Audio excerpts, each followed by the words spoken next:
Today in this video, we're going to be going over how to use the new content calendar when scheduling content. So the first thing you kind of want to be aware about is that this is mostly for manual. The auto ones will obviously just auto publish. So any of your workflows that are set to manual, this will drastically help you out so that you can schedule them and kind of know when they're coming out. So for example, this one is a YouTube Shorts to TikTok workflow. And so as you can see, some have been published already. But if you go down to, let's click on one over here. It doesn't really matter which one. We're just using an example. You could just press publish. This one hasn't been published yet. So you just click publish. And then you have a couple of options. You can use subtitles from in this case, it's from YouTube, right? So you can burn subtitles into the video. You can also auto trim your video to fit your destination. You can publish it right now if you want to, or you can schedule it. And this is kind of what we're going to be using here, the schedule option.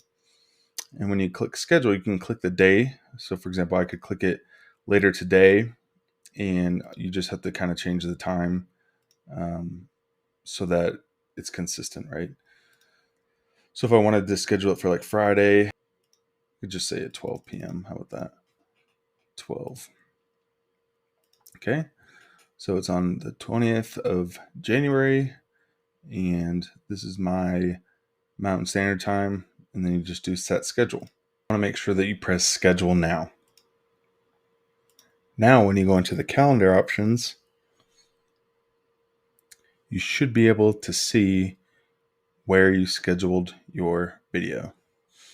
And so now when you go to the calendar options, you can click and see when your video is scheduled. And you can have multiple videos going to multiple different platforms. And so it is nice to have a visual and saying, okay, this day it's going out on this day it's going out on that day. It's going from YouTube to TikTok on this day. It's going from Facebook Reels to YouTube on this day. And so that way you can kind of keep track of your content calendar. And you can change this from month to week. So you can do it like this. You can change it to days, right? And just click on the next day. So it should give you a lot better idea of when your content is so that you can be organized and make sure that things are coming out on the right days. So let me know what you think about the content calendar. Is it something that you'll be utilizing in your content strategy, or do you like more of the automation type workflows? All right, guys, thanks so much. Hope you have a wonderful day. Bye.